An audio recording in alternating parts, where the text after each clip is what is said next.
ዋናዋን ቤተ መቅደስ የተለየችውን ቤተ መቅደስ ሰማይ ምድር የማይወስኑትን አምላክ መወሰን የምትችለውን ቤተ መቅደሳችንን ታረክሳለች አሉ። ቤተ መቅደስን አያረክስም። ጻረ ሞት ያለበት ኑዛዜ እንኳን ለመስጠት ለመቀበል የማያስችል ነፍስ ከስጋ ለመለየት መከራ ያለበት ሞት ነው የኃጢአተኞች ሞት። 7 ቤተሰብ ያስተዳድር የነበረው ድግር እየጠረበ እንጨት እያለዘበ ይሄንን እየሸጠ ነበር የሚያስተዳድረው። ንፉግ ለሆነ ባለጸጋ ይሄ አስተማሪ ነው። በዮሴፍ ቤት እመቤታችን የመላኩን ቃል 2 ጊዜ ሰምታለች። መላእክት የሚስተናገዱበት ቤት ነው የዮሴፍ ቤት፣ ልክ እንደ ሎጥ ቤት። እኛ የአፋውን የውጭውን ተመልክተን ዳኝነት እንሰጣለን፣ በውስጥ የሚዳኘውን እግዚአብሔርን ግን አንመለከትም። አንዳንዴ ሰው መልስ ይሰጠናል ብለን ሰው እናማክራለን። ጉዳያችንን የአደባባይ ሚስጥር ካደረግን በኋላ ተስፋ ቆርጠን በዛው እንቀራለን። የቸገረንን ለእግዚአብሔር እንገረው። ጌታን ታቀፉ ከሚባሉ 4 ኃያላን መካከል የመጀመሪያው አረጋዊ ዮሴፍ ነው። ስለ መንግሥተ ሰማያት ራሳቸውን ባዶ ያደረጉ ሁሉ የነሱ ሆኖ ሳለ ምንም እንደሌላቸው ራሳቸውን የቆጠሩ ስለሆኑ ስለ መንግሥተ ሰማያት ሁሉን የተወ ደግሞ 1 እጥፍ 2 እጥፍ ሳይሆን 100 እጥፍ ይቀበላል። የሰው ልጅ በሕይወተ ሥጋ ሳለ አምላኩን ካመሰገነ እንደ እግዚአብሔር ትእዛዝና ሕግ ከተመላለሰ በሞተ ሥጋ ከዚህ ዓለም ቢለይም ሞቱ በእግዚአብሔር ዘንድ የተወደደ ስለሆነ ለክብር የሚያበቃ ስለሆነ ሞተ ሳይሆን የሚባለው አረፈ ነው የሚባለው። መሰብሰባችን ለዋጋ ነው። መሰብሰባችን ለክብር ነው። መሰብሰባችን እግዚአብሔር ያከበራቸውን አክብረን ለመከበር ነው።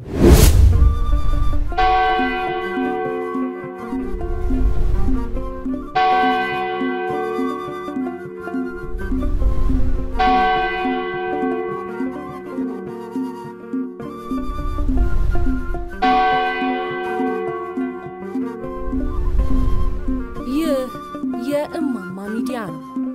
ራእያችን የተዋህዶ ሃይማኖታችንን ማስፋፋት፣ ቤተክርስቲያናችንንም መጠበቅ።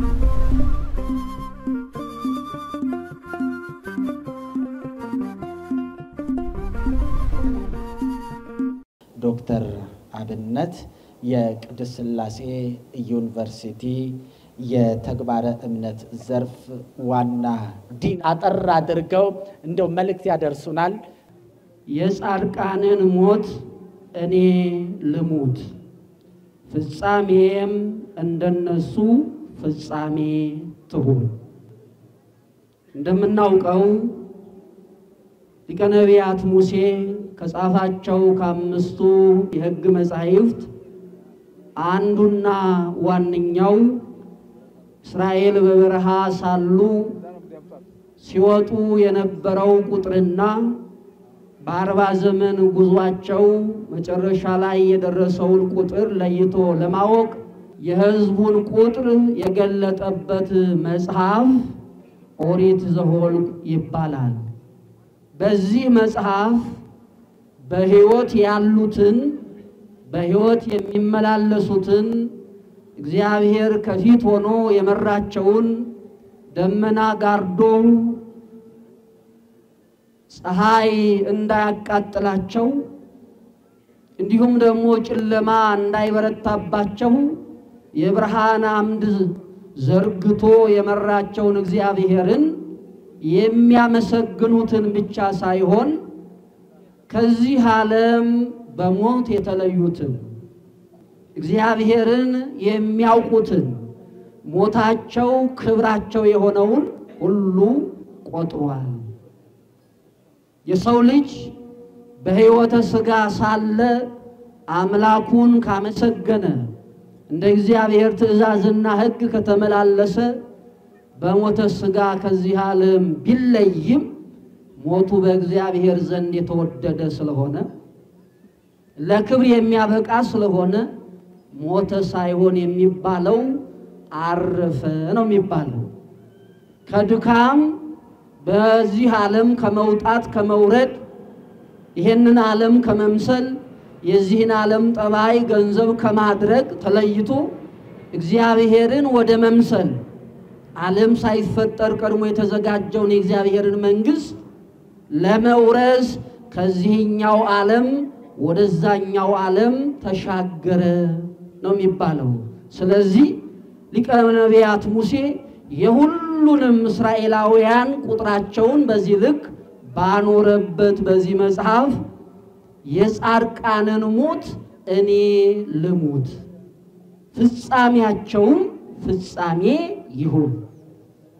ለምንድነው የጻድቃንን ሞት የተመኘው? ለምንድነው የጻድቃንን ሞት ልሙት ያለው? ለምንድነው የጻድቃንን ፍጻሜያቸው ፍጻሜ ይሁን ያለው? እንደ እግዚአብሔር ፈቃድ መሰረታዊ ሐሳቦቹን አያይዘን እንቀርባለን። እነዚህ ቅዱሳን ልዩ ናቸው። በጸሎታቸው በመልጃቸው በቃል ኪዳናቸው ለሚያምን ሁሉ ጸሎታቸው ግዳጅ ትፈጽማለች፣ ምላሽ አላት፣ ክብር ታሰጣለች፣ ከእግዚአብሔር ጋር ታገናኛለች፣ የማታልፈውን የእግዚአብሔርን መንግስት እንድንወርስ ምክንያት ናት። ማን ነው ጻድቁ ዮሴፍ? ማን ነው ቅዱሱ ዮሴፍ ካልን እመቤታችንን ከቤተ መቅደስ ባደራነት የተቀበለ በዚያ በመከራ ዘመን ሄሮድስ ሕፃናትን ለመፍጀት በተነሳ ጊዜ ከነቤተሰቡ እመቤታችንን ጌታን ይዞ ወደ ግብጽ የተሰደደ አረጋዊው ዮሴፍ ተብሎ ይታወቃል። ዮሴፍ የሚባሉ ብዙዎች አሉና የያዕቆብ ልጅ ዮሴፍ አለ፣ ወደ ክህነት የመጣው ዮሴፍ አለ። እንዲሁ ደግሞ ይሄ አረጋዊው እመቤታችንን ባደራነት የተቀበለ የእመቤታችን ዘመዷ የእመቤታችን ቤተሰብ ተብሎ ይነገራል። እመቤታችንና ዮሴፍ የሁለት ታናሽና ታላቅ ልጆች ናቸው። በእድሜ አረጋዊ ስለሆነ ዮሴፍ አረጋዊ እንላለን። እመቤታችንን በመጠበቁ በቤቱ በማኖሩ ደግሞ የእመቤታችን ጠባቂዋ እንላለን። ይሄ የመጀመሪያው ጻድቅ ነው። የነበረበት ዘመን በ5440 ዓመተ ዓለም ከዛ ይጀምራል እስከ 44 ዓመተ ምህረት ድረስ ነው ያለው። በዚህ ዓለም የኖረው 104 ዓመት ነው። ቤተክርስቲያን በዓል ሰርታ እናንተን ሰብስባ ስለ ቅዱሳን ክብር የምትነግራችሁ እነሱ እግዚአብሔርን ስለመሰሉ እኛ ደግሞ እነሱን እንድንመስል ነው። ቅዱሳንን የማይመስል በቅዱሳን መንገድ የማይሄድ በቅዱሳን መንገድ ሄዶ እግዚአብሔርን ያላገኘ ከዚህ በረት በአፋ ያለ የዓለምን ጠባይ ገንዘቡ ያደረገ ብቻ ነው። ወደዚህ የተሰባሰብነው አባቶቻችንን ልንመስል ነው። አባቶቻችንን ልንከተል ነው። የአባቶቻችንን ፈለግ ተከትለን ወደ መንግስተ ሰማያት ተያይዘን ልንጓዝ ነው። ጻድቁ ምን ያስተምረናል? ከጻድቁ ምን እንማራለን? እኛስ እንደ ጻድቁ እግዚአብሔርን በምን አይነት መልኩ ልናገለግለው እንችላለን? የተወሰነ ነገር መነጋገር ይኖርብናል። ጻድቁ እመቤታችን እናት አባቷን ትታ ወደ ቤተ መቅደስ ስትገባ አንድም ሰማያውያን መላእክት አንድም ምድራውያን መላእክት ካህናት በክብር ተቀብለዋታል። ምግቧ ከሰማይ መጠጧ ከሰማይ የሚያረጋጓ ሰማያውያን መላእክት የምትኖርበት ቤተ መቅደስ መሆኑ ከተረጋገጠ በኋላ ባደራነት በቤተ መቅደስ ይጠብቃት የነበረው ከመላኩ ቀጥሎ ካህኑ ዘካርያስ ነው። ማን ነው ዘካርያስ? በሄሮድስ ዘመን በቤተ መቅደስ የተሰዋው የአቤልን ደም ጠርቶ ደሙ እስከ ጽራርያም ድረስ የተሰማች እውነተኛ ካህን መልአክ ያየ መስዋዕትና ጸሎቱ በእግዚአብሔር ዘንድ ተቀባይነት ያገኘ ነው ዘካርያስ። እግዚአብሔርን ለምኖ ስለ ሕዝቡ ኃጢአት በደል በእግዚአብሔር ፊት ቆሞ ምህረት የሚያሰጥ ነው ዘካርያስ። እመቤታችንን ባደራ ተቀብሎ በቤተ መቅደስ 12 ዓመት እየጎበኛት እየተከታተለ ከቆየች በኋላ አይሁድ ዋናዋን ቤተ መቅደስ የተለየችውን ቤተ መቅደስ ሰማይ ምድር የማይወስኑትን አምላክ መወሰን የምትችለውን ቤተ መቅደሳችንን ታረክሳለች አሉ። ቤተ መቅደስን አያረክስም። የእግዚአብሔር ማደሪያን አያሳንስም፣ ክብር አይነሳም። በእጅ የተሰራውን ምድራዊውን እግዚአብሔር ስለ ቸርነቱ ስለ በጎነቱ ስለ መግቦቱ የሚገለጥበትን ምድራዊውን ቤተ መቅደስ ዘሩባቤል የሰራውን 46 ዓመት የተሰራውን ቤተ መቅደስ እመቤታችን ታረክሰዋለች ትውጣ አሉ። አለመማር ክፉ ነው። በሕግ ብቻ መኖር ክፉ ነው። የሰውን ድካሙን አለመረዳት ክፉ ነው። ዝም ብሎ ለመፍረድ እድል ይሰጣል። ልብ ማለት ማስተዋል ይገባል። የእግዚአብሔርን አሰራር የእግዚአብሔርን ጥበብ ሳናውቅ ሳንረዳ አንዱን ጻድቅ አንዱን ኃጥእ እንላለን አይደለም? አንዱን እናከብራለን ሌላውን እናዋርዳለን። አንዱን ትልቅ ነው እንላለን ሌላውን ታናሽ እናደርጋለን። ማን ነው ታላቅ ማን ነው ታናሽ? ማን ነው የተዋረደ ማን ነው የከበረ? አንዳንዴ እኛ የአፋውን የውጭውን ተመልክተን ዳኝነት እንሰጣለን። በውስጥ የሚዳኘውን እግዚአብሔርን ግን አንመለከትም። ስለዚህ ትውጣ ብለው ሲሉ እጅግ ተጨነቀ፣ እጅግ ተጠበበ። እንዲህ ተብሏል፣ የካህናት ጉባኤ ይህንን ውሳኔ ወስኗልና ከቤተ መቅደስ ልትወጪ ነው ብሎ ሲላት እንዲህ አለችው፣ ታውቃለህ እናትም የለኝም አባትም የለኝም፣ ተመልሼ ወደ እናት ወደ አባቴ ቤት እንደማልሄድም ታውቃለህ። አባቴም አንተ ነህ እናቴም አንተ ነህ። አንተን ተስፋ አድርጌ በቤተ መቅደስ እንደምኖር ታውቃለህና አንተ ወስን አለችው። አንተ ወስን፣ ውጭም ካልከኝ እወጣለሁ ኑሪም ካልከኝ እኖራለሁ አለችው። ወዲያውኑ ሲጨንቀው ካህናቱን ሰብስቦ እንዲህ ተብሏል፣ ምን ላድርግ? ወደ እግዚአብሔር ቤተ መቅደስ ግባ፣ ከእግዚአብሔር ጋራም ተነጋገር፣ እግዚአብሔርም ምላሽ ይሰጥሃል አሉት። አንዳንዴ ሰው መልስ ይሰጠናል ብለን ሰው እናማክራለን። ጉዳያችንን የአደባባይ ሚስጥር ካደረግን በኋላ ተስፋ ቆርጠን በዛው እንቀራለን። የቸገረንን ለእግዚአብሔር እንገረው፣ የከበደንን ለእግዚአብሔር አምጥተን ከብዶኛል እንበለው። የሚያስጨንቀንን የተጠበብንበትን ነገር ለእግዚአብሔር የምናስረክብ ከሆነ እሱ ስለኛ ያስባል። እንኳን ለምነነው ጠይቀነው ቀርቶ ሳንለምነው የሚያስፈልገንን አውቆ የሚሰጥ በአርአያው በአምሳሉ የፈጠረን አክብሮ የፍጥረት ሁሉ ዘውድ ያደረገን አምላክ እንዳለን መዘንጋት የለብንም። ገባ እግዚአብሔርን በልዩ መገለጥ ለዘካርያስ ተገለጠለት። በሶስት ተአምራት እመቤታችን ከቤተ መቅደስ ወጣ ወደ ዮሴፍ ቤት እንድትገባ ራሱ እግዚአብሔር ምላሽ ስለሰጠ ዮሴፍ አረጋዊ እመቤታችንን ተቀብሎ ወደ ቤቱ ለመሄድ ታደለ። የመጀመሪያው በአይሁድ ሚስቶቻቸውን በሞት የተነጠቁ በርካታ አባቶች ነበሩና በትራቸውን ሰብስቦ ወደ ቤተ መቅደስ ገባ። ያ ቤተ መቅደስ የገባ በትር ልዩ ተአምር ተሰራበት።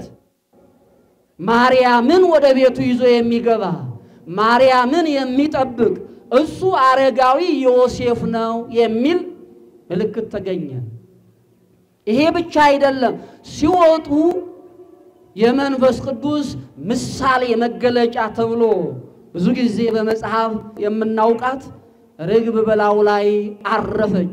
ምልክቱ ይሄ ነውና ዮሴፍ ማርያምን እንደሚጠብቃት አውቀናል፣ ተረድተናል፣ በአደራ እናስረክበው ብለው አደራ ተረክቦ እመቤታችንን ወደ ቤቱ ወሰደ። ዮሴፍ አረጋዊ አደራ ተቀባይ ነው። አደራ እንደ ሰማይ ሩቅ ነው። አደራ የበላ ምድር ትከዳዋለች። አደራ አለመጠበቅ፣ በቃል አለመጽናት፣ የተቀበሉትን ኃላፊነት ሳይወጡ ዕዳ ፍዳ አስቀምጦ መሄድ ያስጠይቃል። ወሰደ። ወደ ቤቱም ከልጆቹ ከቤተሰቡ ጋር ሊያኖራት። አረጋዊው ዮሴፍ ሚስቱ ቀድማ አርፋ ነበርና በሞተ ሥጋ ከዚህ ዓለም ተለይታ ነበርና ልጆች አሉት፣ 4 ወንድ ልጆች፣ 1 ሴት ልጅ። ራሱን ጨምሮ ደግሞ 6 ነው ቤተሰቡ። እመቤታችን ተጨመረ ስንት ሆነ?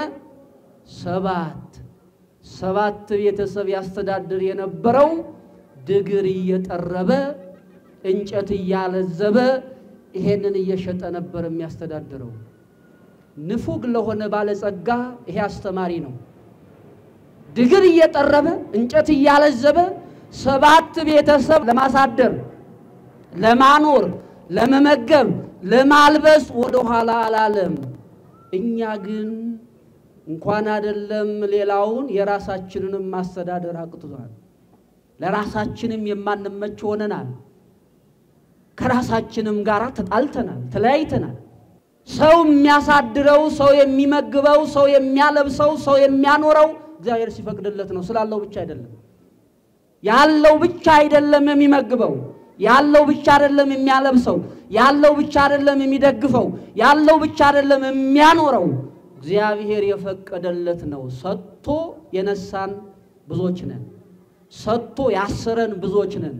ሰጥቶ እንዳንሰጥና እንዳንጸድቅ ንፉግ ያደረገን ብዙዎች ነን። እግዚአብሔር ይፍታን። ሰጥቶ መጽደቅ ለሰው ልጅ ሀብቱ ነው። ከመቀበል መስጠት ታላቅ ነው። ጻድቅ ያሰኛል፣ ቅዱስ ያሰኛል። በቤቱም እመቤታችንን አኖራት። ይሄንን እያደረገ ባለበት እንደገና ደግሞ መከራ መጣ። ጌታችን መድኃኒታችን ኢየሱስ ክርስቶስ ዓለምን ለማዳን ወደዚህ መምጣት በወደደ ጊዜ በአባቱ ፈቃድ፣ በራሱም ፈቃድ፣ በባሕርይ ሕይወቱ በመንፈስ ቅዱስም ፈቃድ ዓለምን ለማዳን በአጭር ቁመት በጠባብ ደረት ለመወሰን በፈለገ ጊዜ መልአኩ ቅዱስ ገብርኤልን የላከው ወደ ዮሴፍ ቤት ነው። በዮሴፍ ቤት እመቤታችን የመልአኩን ቃል 2 ጊዜ ሰምታለች። መላእክት የሚስተናገዱበት ቤት ነው የዮሴፍ ቤት። ልክ እንደ ሎጥ ቤት መላእክትን ያስተናገደ የእግዚአብሔር ሰው ነው። የሰማይና የምድር ንግሥት የሆነችውን እመቤታችንን ከማስተናገዱም በላይ የሚጎበኟት፣ የሚያረጋጓት፣ የሚያጽናኗት መላእክት በዮሴፍ ቤት ተገኝተዋል። ዜናውን የሰማችው፣ የምስራቹን የሰማችው የአምላክ እናት የምትባል እሷ እንደሆነች መጀመሪያ የሰማችው በዮሴፍ ቤት ነው። ይሄ ነገር ተደጋገመ። እውነት መሆኑን ለማረጋገጥ በእግዚአብሔር ቤት ዳግመኛ ይሄንን ድምጽ ሰማ ዘንድ ይገባኛል ብላ ወደ ቤተ መቅደስ መጣች። ያውንኑ ድምጽ ስለሰማች አመነች፣ ተቀበለች። እነሆ የጌታ እናቱ ባሪያው አገልጋዩ አለው፣ እንደ ቃልህ ይደረግልኝ ብላ የእግዚአብሔርን ቃል ተቀበለች። ያን ጊዜ የማይወሰነው በማይጸኗ ተወሰነ። የማይታየው የሚታይ ሆነ። የማይዳሰሰው ተዳሰሰ። ጌታን ጸነሰች። ጸንሳም ልትወልድ በተዘጋጀ ጊዜ አውግስጦስ ቄሳር አዋጅ ገለጠ። ሕዝቡ ሁሉ እንዲቆጠሩ ትእዛዝ አስተላለፈ። በዮሴፍ ቤት ስር እንድትቆጠር እመቤታችን ለቆጠራ ወደ መቆጠሪያው ሲወጡ እመቤታችን ጌታን የምትወልድበት ስፍራ አላገኘችም። ጊዜው ምቹ አልነበረም። አስቸጋሪ ጊዜ ነው። በዛ ጊዜ አቅሙ የፈቀደውን በረቱን ጋጣውን ያስተካከለው አረጋዊ ዮሴፍ ነው። እመቤታችን ጌታን በግርግም በእንስሳት ማደሪያ ልትወልድ በተዘጋጀች ጊዜ ከአዋላጇ ከሰሎሜ ጋር ሆኖ ይተባበር የነበረው የአረጋዊ አባት ነው። ይሄ ብቻ አይደለም። የሰማይ መላእክት ያመሰገኑትን ምስጋና ከመላእክት ጋር ያመሰገነ፣ በዚህ ምስጋና የተባበረ ሰማያውያን እግዚአብሔርን የሚያመሰግኑ መሆናቸው የተረጋገጠው በዚያች ጌታ በተወለደባት ለአሁኗ ቤተክርስቲያን ተብላ ለምትገለጠው ማሳያ ናት ያቺ። በዚህ ተባብረዋል። ጌታን እመቤታችን ከወለደች በኋላ እንደገና ማለት ነው ሌላ ፈተና ገጠመው። ይሁዳን ያስተዳድር የነበረው ሄሮድስ አግሪጳ ሰብአ ሰገል ከሩቅ ምስራቅ በመጡ ጊዜ በሱ በኩል ማለፍ ነበረባቸውና የአይሁድ ንጉሥ ተወልዷል፣ የት እንዳለ አናውቅም፣ ልንሰግድለት አምሃ ልንሰጠው መጥተናልና ፍቀድልን አሉት። መወለዱን አያውቅም ነበር። አሁንም ጌታ መወለዱን የማያውቅ ዓለም አለ። ገና በጨለማ ውስጥ ያለ ዓለም አለ። ማዳን ለዓለም ተገልጦ ለሰው ልጅ ተሰጥቶ ሰው አሁንም መዳን አልቻለም። በግዛቱ የተወለደውን ዓለምን ለማዳን የተገለጠውን ሰማያዊውን ንጉሥ የት እንደተወለደ መቼ እንደተወለደ ሄሮድስ አያውቅም ነበር። ወዲያውኑ ጸሐፍት ፈሪሳውያንን መጻሕፍትን የሚያውቁትን ጠራና እንዲህ ተብሏል፣ መጻሕፍትስ ምን ይላሉ? የትስ ይወለዳል? መቼስ ይወለዳል ብሎ ጠየቃቸው። መጻሕፍት የሚሉትን የነቢያትን ትንቢት ዘርዝረው ነገሩት። አወቀ፣ ተረዳ። ወዲያውኑ የሰብአ ሰገል ጉዞ የተቃና በሚመስል መልኩ እንዲህ አላቸው፣ ሂዱ፣ ለሕፃኑም ስገዱ፣ ይዛችሁ የመጣችሁትንም አምሃ ስጡ፣ እጅ መንሻ። ነገር ግን ስትመለሱ በእኔ በኩል ኑ አላቸው። በእኔ በኩል ኑ፣ በዓለም መንገድ መታችሁ በዓለም መንገድ እንዳትመለሱ።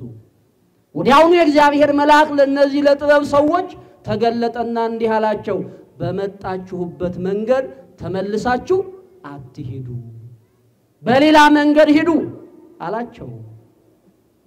ወዲያውኑ እነዚያም ጌታ ከተወለደበት ከዚያች ግርግም ደርሰው የሚገባውን ክብር ሰጥተው ይዘውት የመጡትን አምሃ አንዱ ወርቅ ነው፣ አንዱ ዕጣን ነው፣ አንዱ ከርቤ ነው። ይሄን ከሰጡ በኋላ የአምልኮ ስግደት ሰግደው አምላክነቱን ተቀብለው ወደ ሀገራቸው ተመለሱ።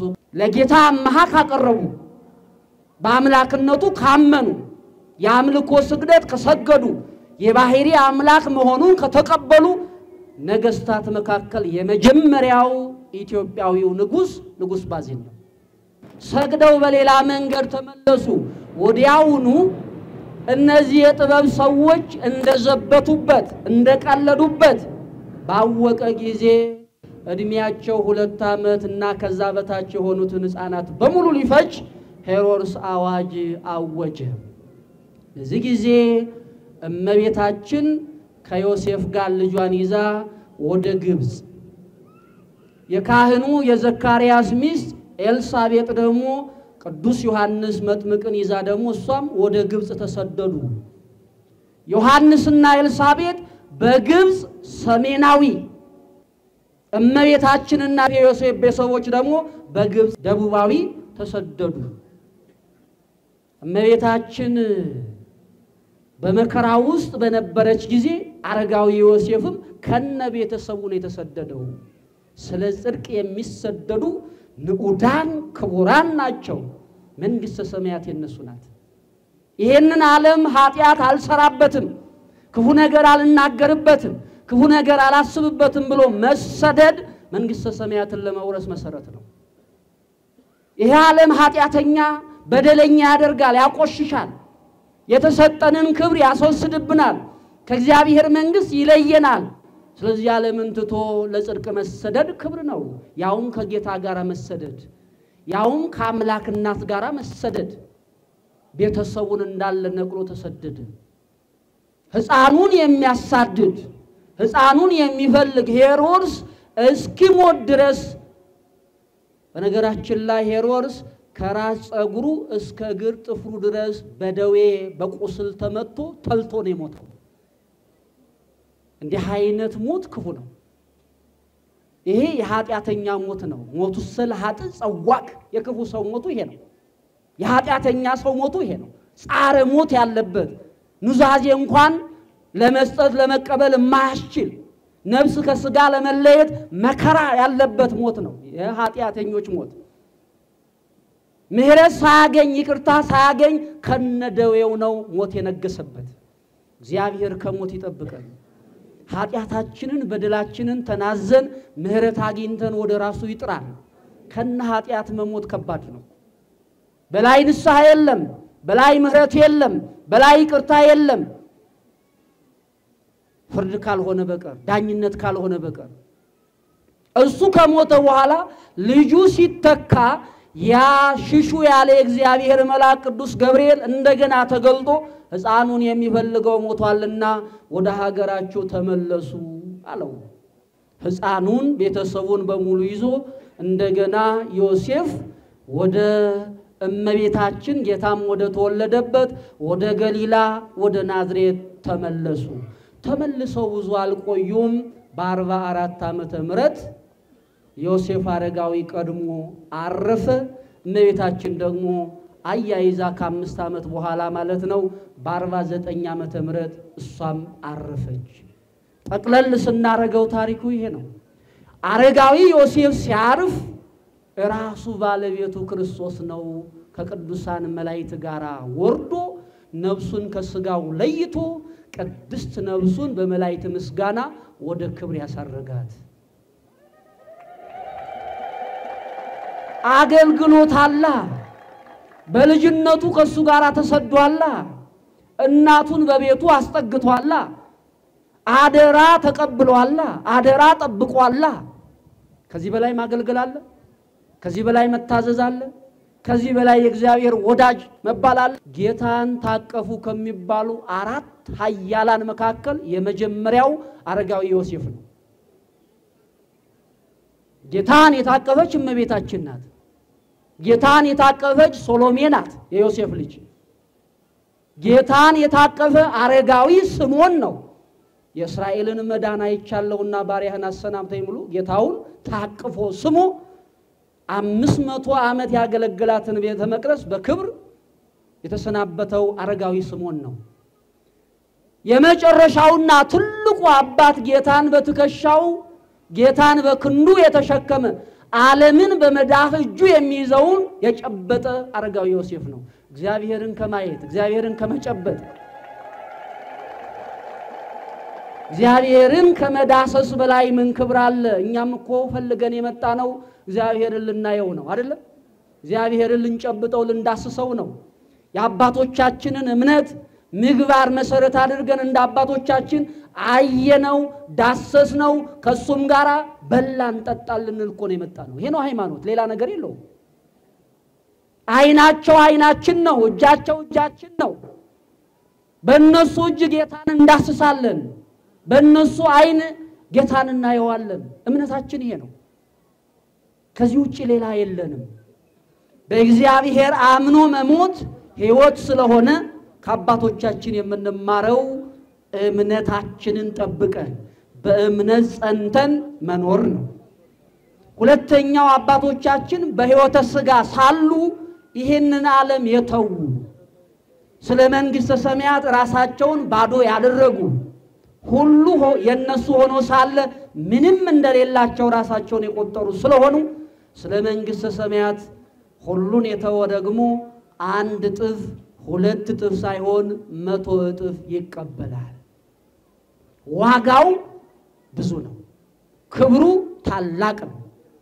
ስለዚህ የነሱ ሞት ክብር እንደሆነ የነሱ ሞት ሕይወት እንደሆነ የነሱ ሞት እግዚአብሔርን ለማግኘት ምክንያት እንደሆነ መጻሕፍት በአንድም በሌላም መልኩ ይነግሩናል። ቅዱስ ጳውሎስ እኔስ ወደ ጌታ ለመሄድ እናፍቃለሁ ይላል አይደል?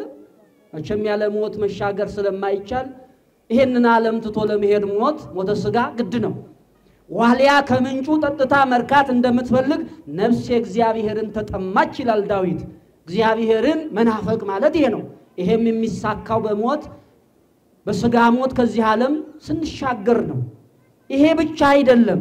አባቶቻችን ሞታቸው በእግዚአብሔር ዘንድ የተወደደ የተከበረ እንደሆነ ዳዊት በመዝሙር 116 ቁጥር 15 ላይ የጻድቃን ሞታቸው በእግዚአብሔር ዘንድ የተወደደ ነው የተከበረ ነው። ስለዚህ ከሞታቸው የምናገኘው በረከት ሕይወት ነው። ፍጻሜያቸው ያማረ ስለሆነ እሱም የእግዚአብሔርን መንግስት መውረስ ስለሆነ እናንተ የአባቴ ቡሩካን መባል ስለሆነ በዚህ ልክ የተገለጡትን አባቶቻችንን አክብረን እናቶቻችንን አክብረን የአባቶቻችን የእናቶቻችን ልጆች ሆነን መንግስተ ሰማያትን እኩል እንድንወርስ አምላካችን እግዚአብሔር ይፍቀድልን። መሰብሰባችን ለዋጋ ነው። መሰብሰባችን ለክብር ነው። መሰብሰባችን እግዚአብሔር ያከበራቸውን አክብረን ለመከበር ነው። ያለ ምክንያት እንዳልተሰበሰብን እንድናውቅ አምላካችን እግዚአብሔር ይርዳን። ያስተማረን የመከረን የገሰጸን ልዑል አምላካችን እግዚአብሔር ስላስተማረን ስለመከረን ስለገሰጸን ስሙ ለዘላለም የተመሰገነ ይሁን። ቃለ ሕይወት ያሰማልን። የአገልግሎት ዘመናቸውን እግዚአብሔር ይባርክላቸው። እስኪ ደግማችሁ እግዚአብሔርን አመስግኑላቸው። ሰዓቱን ለመጠቀም ወደ ደብራችን አስተዳዳሪ መልእክት በደንብ አመስግኑ። ከቅዱስ ዮሴፍ ረድኤት በረከት ይክፈለን። ለሀገራችን ለኢትዮጵያ ጽኑ ሰላም ያወርድልን። ሀገራችንን ሰላም ያደርግልን። የተሰደዱትን በሰላም ወደ ሀገራቸው ይመልስልን። አዝናችሁ የመጣችሁ ተደስታችሁ እንድትመለሱ አምላከ ቅዱስ ዮሴፍ ይርዳችሁ። ለሀገራችን እንዲሁም ለዓለም ሰላሙን ይላክልን። አባታችን ይብለን እንጸልይ። አባታችን ሆይ